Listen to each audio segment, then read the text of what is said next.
Welcome to the Artist Work Ethic Podcast. I'm Mike Pelak. I'm a screenwriter and filmmaker who's always looking to maximize my time and potential as I work to break in. In this podcast, I talk to artists of all kinds who have seen success in their fields about their process, habits, and work ethic. My guest today is actor Hilary Pingle. You've seen Hilary opposite Jason Biggs and Dane Cook in My Best Friend's Girl, opposite Luke Wilson in Tenure. She's recurred on the TV shows Saints and Sinners and The Middle, and she's had appearances on Scandal, Ruthless, 90210, and a ton of others.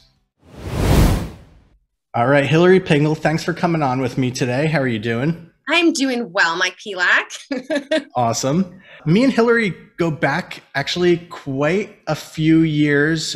We probably met in 2004 or 5, which is when I had moved out to California, and we were waiting tables together. Man, I feel like if you haven't waited tables in the TV and film industry, you either have come from money or your parents are names in the industry. So we've all done it at one point or another, right? Agreed. And so when we were working together, you were waiting tables, you were auditioning, you were getting some work. And if I recall correctly, you were working with an acting consultation company of some kind. Is that right? I did. Yeah. I worked as a consultant at a networking company. At the time, it was called Act Now. It no longer is in business, but had been in business for nearly 20 years at that time. And our job was to produce casting director workshops. So we worked with, agents, managers, casting associates, assistants, casting directors.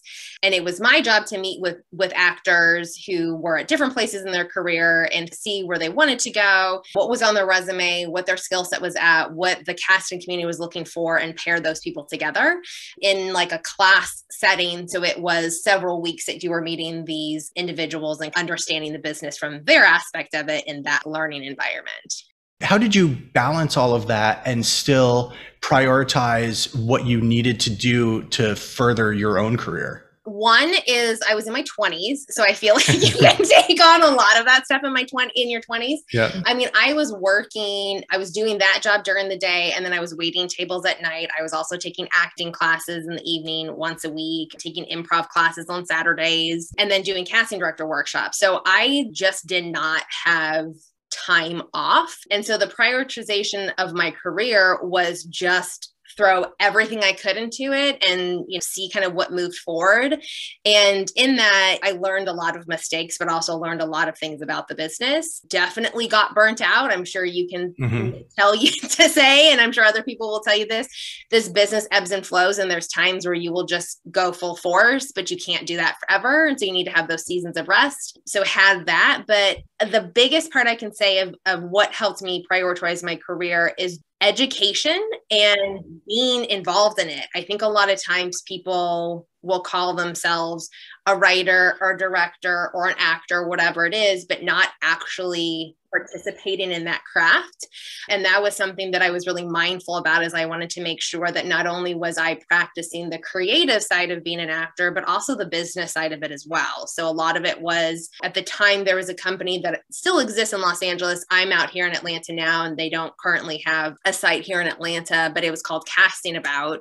And it showed it was a TV show, it was a film, it was half hours, 1 hour, what network it was on, who the casting director was, how many episodes it was picked up for, looking at researching where they were coming in, what shows people had worked on in the past, what their themes were, all of that stuff, and just educating yourself as an actor on that business side of it, but also being involved in those acting classes. What does an improv class look like? Second City for a long time had improv for actors, so you didn't have to necessarily be the jokey person. Yeah. I'm going to perform every weekend. I was I'm not that person, but I want to know how the basics of improv work. Sure. So doing that and taking commercial classes and on-camera technique classes, because it's different than theater. Your medium's different.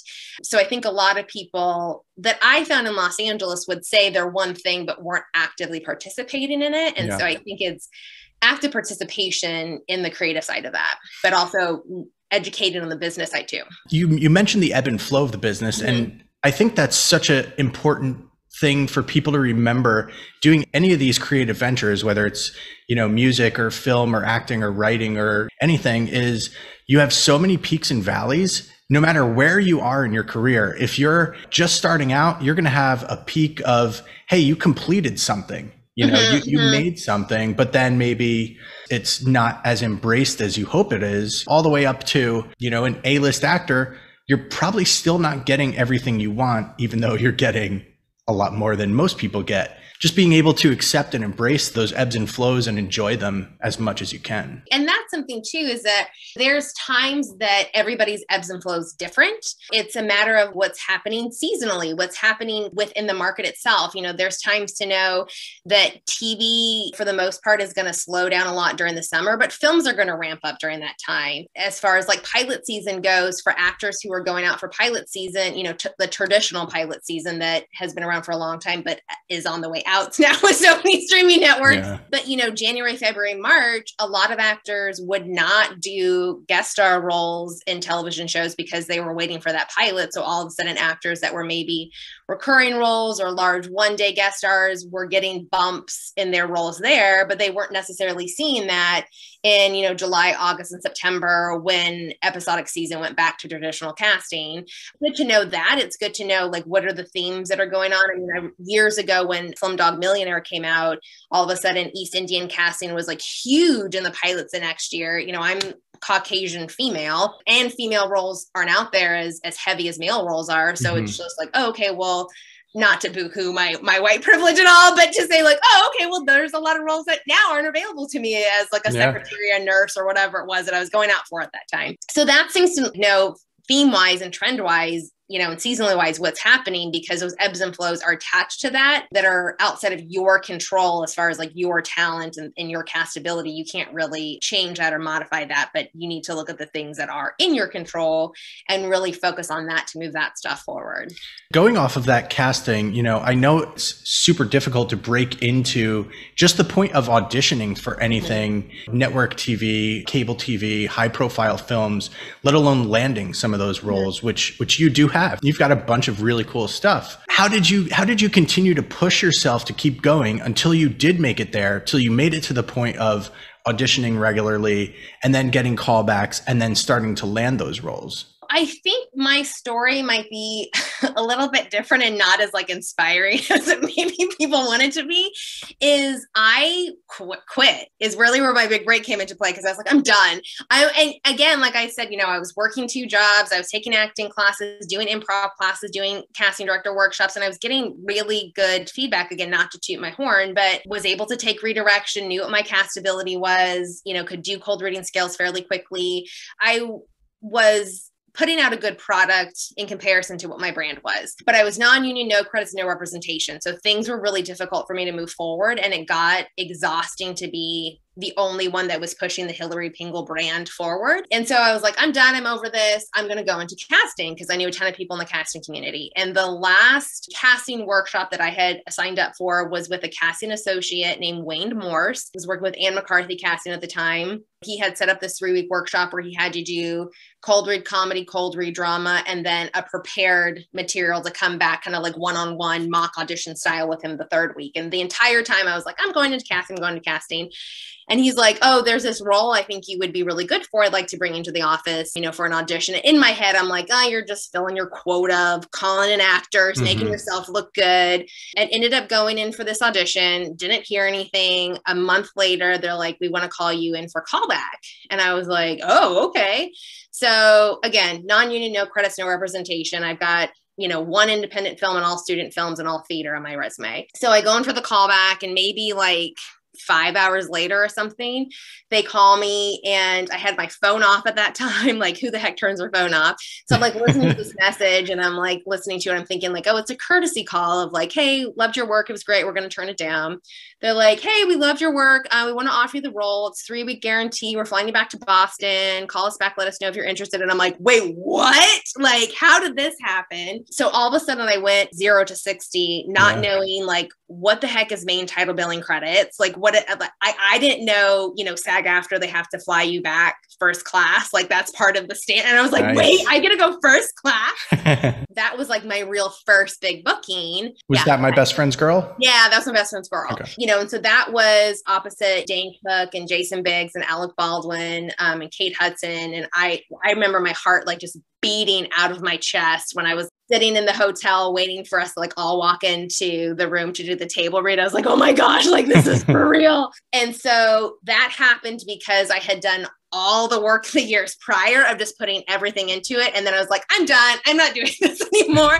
And so I think for me, I mean, I can say I walked into that audition doing the prep work that I should have done, but I also just didn't care. You know, I wasn't that actor that you could smell like, oh, they're really desperate for this, because I was just like, I've been hurt by this industry. Like it hasn't done what I wanted to do. And I'm saying this at like 24 years old, and like, it's not working for me. That's kind of what launched my career. And then I went in for several other projects, actually booked 2 projects with the same casting office that were in conflict with each other. So they were like, we really like this Hilary girl, and ended up doing Tenure, which was opposite Luke Wilson. And then the writer strike happened and nobody was working. So I went from, 0 to 60 to being starring opposite these very well-known, talented, wonderful actors, to could not get a co-star audition to save my life. And then I started getting like really weird pilot auditions for like 40-year-olds. And I'm like, I'm 25. Like, what the is going on? This isn't right. And then I coupled myself with a boutique agency and started really just seeing what was out there and was appropriate, and was kind of seeing the advantage of like an active pitch. And for me, I was like, I'm going to give it another go. I'm not going to cast. I'm going to go back into acting, because obviously this is a godsend. I've gotten these 2 roles that, it's like, wait, we're not done with you yet. And started seeing like, pitch appropriate stuff where I was getting auditions maybe before that once every 6 weeks. I was like, oh my gosh, this is amazing. And in Los Angeles, when you have an audition, you have to drive all over the city. All of a sudden, when there was like active pitch and I was within a representation that was smaller, but really fighting for me as an actor, I started going out like once a week. And I was like, holy cow. I mean, I remember there was 1 week where I had like 3 auditions. I was like, this is insane, you guys. This is the life.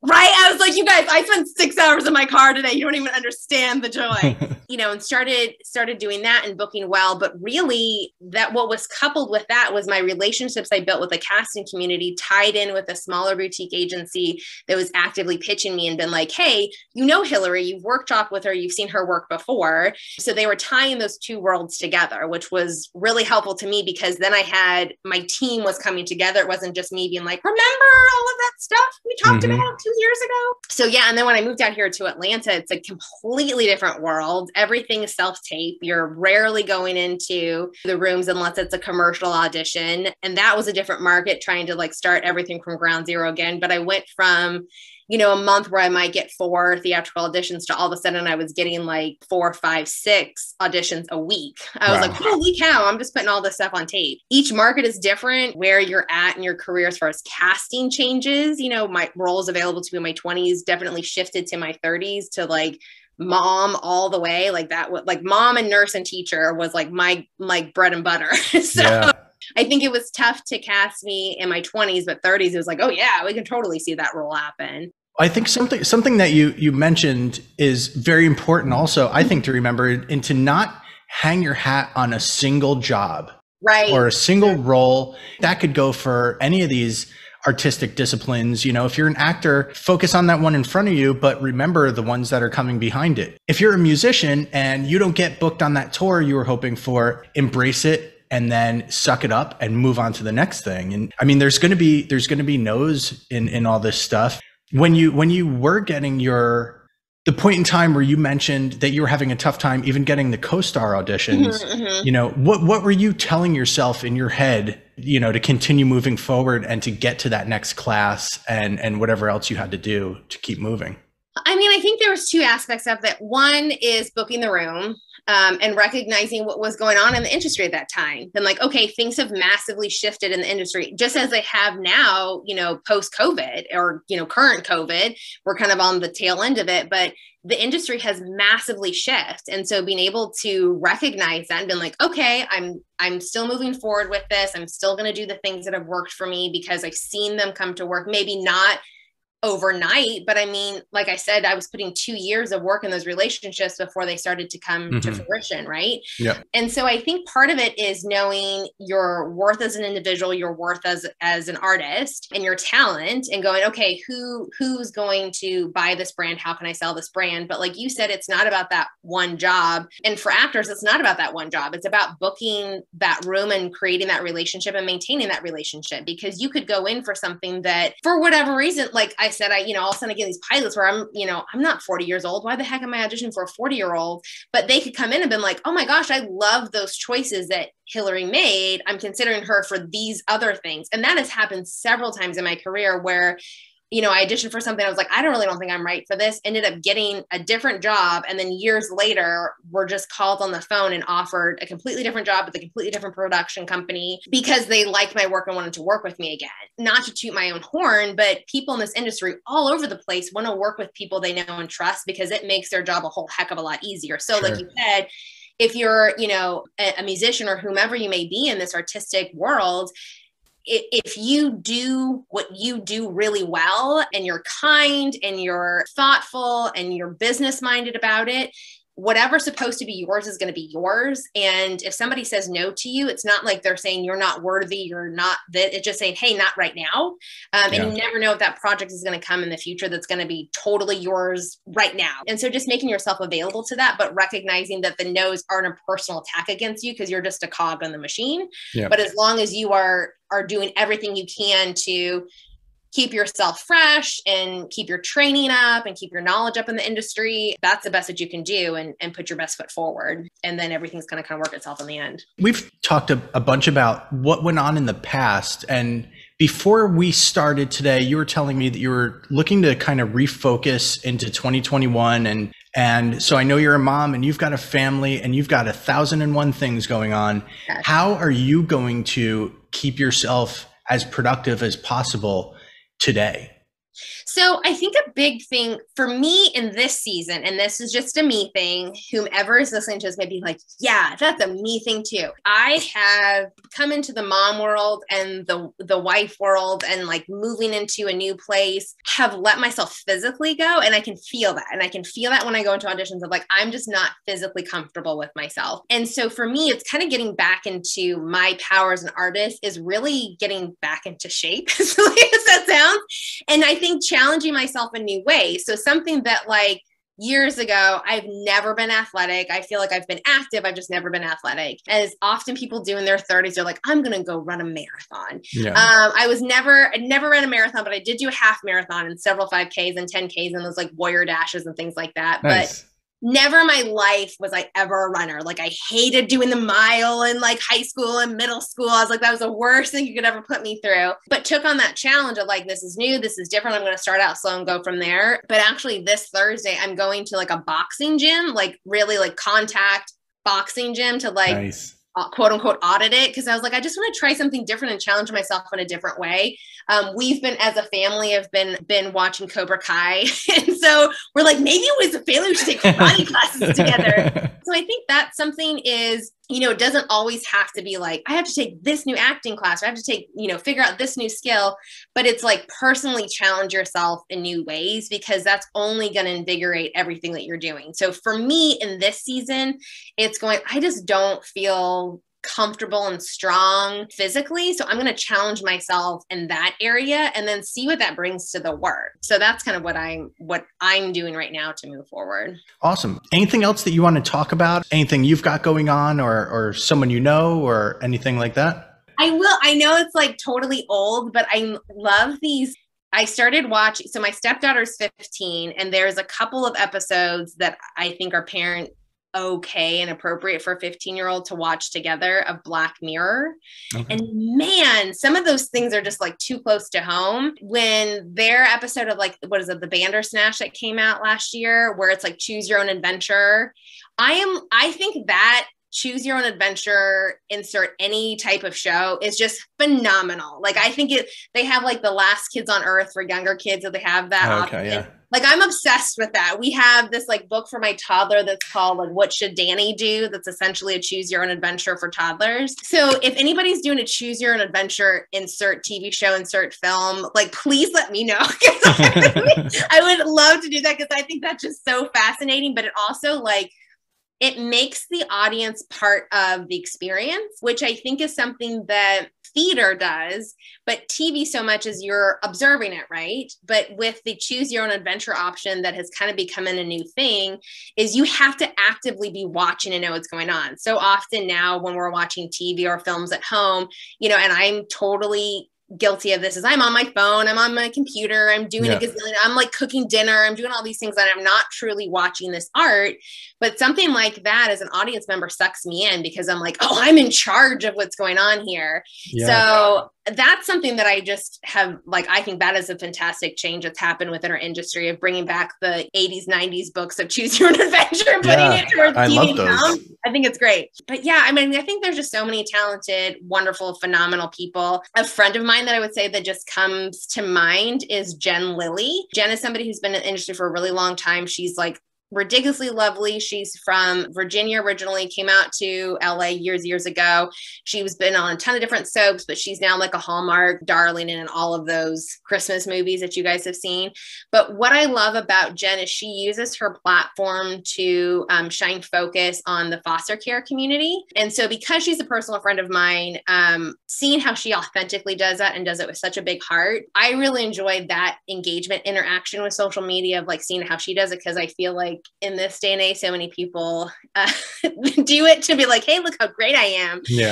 Which I'm not a fan of. I'm not super into social media. I'm like barely on it. But I think shining light on that, and if you get to that and using social media for those aspects rather than getting followers or likes or this or that. I don't know, when you said like, is there a friend or that, you know, and I was like, Jen Lilly came to mind. So I just needed to plug Jen. So if you want to look at somebody who's just a phenomenal actress with a big heart, but using her platform for really great good, I would say Jen Lilly is a lovely, wonderful individual for that purpose. Don't look at my social media. I've got nothing on it with my kids. So awesome. Well, thank you so much, Hilary. This was really great. I really appreciate you coming on and talking about all this. Absolutely. And I don't know how this is going to work in the future. If people have specific questions, man, I'm an open door. I'm a talker, as you know, so I'm happy to share anything that I can. I'm here in Atlanta now currently, and I do coaching over at the Actor Scene in Buford. So if you guys want to find me there, you're more than welcome to come in and see what we do at the studio. That's all I got. Thank you so much for listening today. Please subscribe to the Artist Work Ethic podcast anywhere you listen to podcasts, and please rate and review the show. Follow us on Instagram at The Artist's Work Ethic, and check out theartistsworkethic.com.